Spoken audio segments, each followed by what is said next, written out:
This is how music was recorded in the early 1900s. And this is how we got to the vinyl record, cassette tapes, CDs, and eventually downloading music. This is the mechanical 78 RPM record. It came out around 1887, and it was invented by American inventor Thomas Edison. These were made from a sheet of metal that was stamped with grooves, and then it would be covered with a thin layer of wax, and have the label stuck onto the front. The first pressing of this record had only one song per side, but later they started putting multiple songs on each side, and the term His Master S voice became very popular because these records could pick up voices very well. They were commonly referred to as 78s, because the number 78 was the speed at which they were meant to be played back, but sometimes they would also be played at 80 or 82 RPM.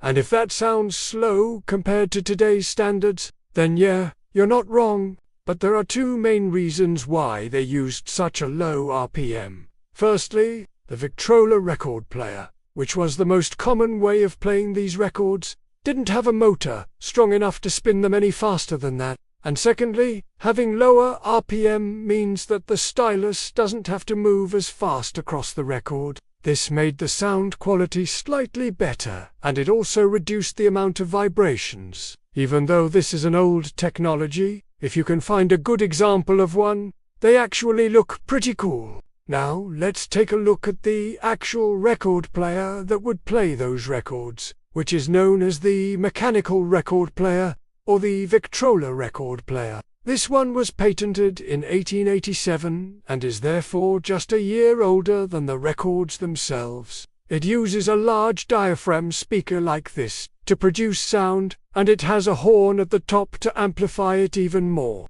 And before you ask, no, I couldn't find a horn to fit this one, so I created my own, using some cardboard boxes. Anyways, the way it works is that the record sits on top and the needle drops down between the tracks. Then when the record starts spinning, the track moves past the needle and vibrates it. That vibration gets sent through this long tube to the diaphragm, which makes it vibrate, and that creates the sound, depending on the volume. The arm holding the needle can also move closer or further away from the diaphragm to make the sound louder or softer. At first, the person operating this would manually crank the handle to get the record spinning. Then later, they came up with an electric motor to do it for you. And that brought us to this, the 1924 Edison model. You could play both 78 and 80 RPM records on this, and it had an electric motor underneath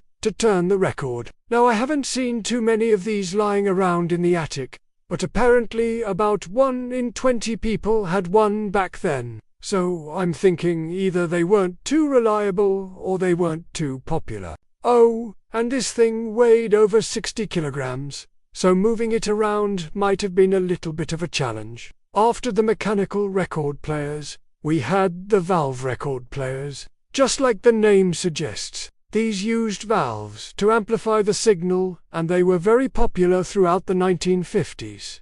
This is an example of one. It has a separate amplifier and radio built into it, so you wouldn't need a whole stack of equipment to listen to music, and I think it looks really nice with a wooden case.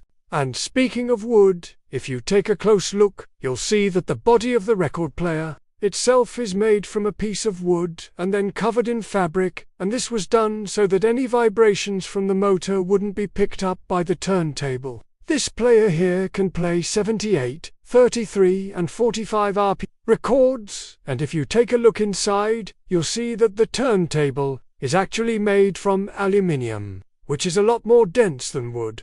This would help dampen out any vibrations caused by the motor. One of the downsides to these kinds of record players is that they're quite bulky and heavy, but they were very popular until transistors came along. Transistors are smaller and consume less power than valves do, and once they became available, they quickly replaced valves in most electronics, including record players. And this led to a much smaller record player like this one being possible. The next major breakthrough in records came in the late 1940s when microgroove records were introduced.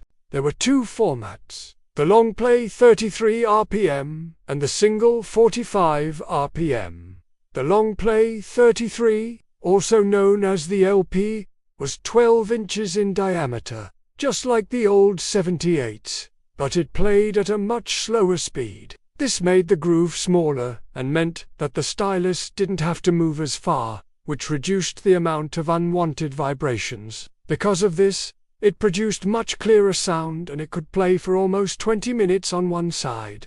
The downside to these was that they were a little bit tricky to manufacture, so they didn't catch on straight away. It took a couple of years for them to become more popular, and they soon released the single record, which played at 45 RPM and could only fit one song on each side. It was only 7 inches wide, so it was easier to manufacture, and it actually became the most popular format during the 50s, although after the Beatles' White Album came out, which was a double LP, the LP made a comeback. In the mid-1950s, Hi-Fi became popular, and that stood for high fidelity. It described a record player that was capable of reproducing sound that was very close to the original recording, and to achieve this, engineers worked on ways to increase the frequency response, the dynamic range, and reduce distortion, and all this extra information was written to the record in this area of the groove known as the body. During the late 50s, stereo became popular. Stereo means that there are two channels of audio instead of just mono.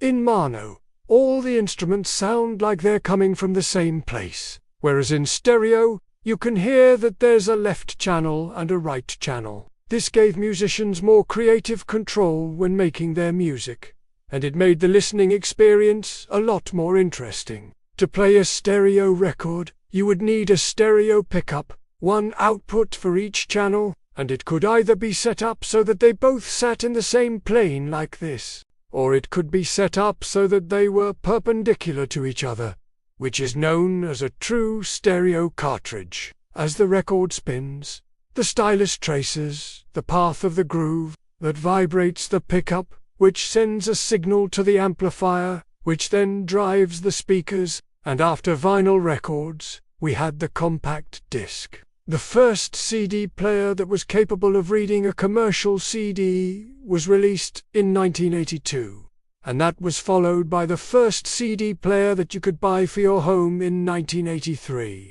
CDs were a lot more durable than vinyl records, and they sounded much clearer, too. They did, however, cost quite a lot to manufacture, and it took several years for them to become the dominant music format. One of the main advantages of the CD is that it allowed for more information to be stored on it, such as album art and lyrics. And in 1991, Sony launched the first CD player with an LCD screen that would display all this extra information. And just like a vinyl record, there was a premium version known as the SACD, which was capable of higher fidelity sound. And finally, we have downloads. Downloads are typically lossless files, which means they have no audio compression, and they're usually in a format known as FLAC. You can also get lossy downloads, which have had some of the information removed to make the files smaller, and those are usually in a format known as MP3. Downloads became popular in the early 2000s. And they were a convenient way of buying music without having to physically carry it around, so that's a very brief history of how we've been capturing sound and playing it, back ever since the early 1900s. If you enjoyed the video, then please leave a like, and if you want to see more videos like this, then consider subscribing. Thanks for watching.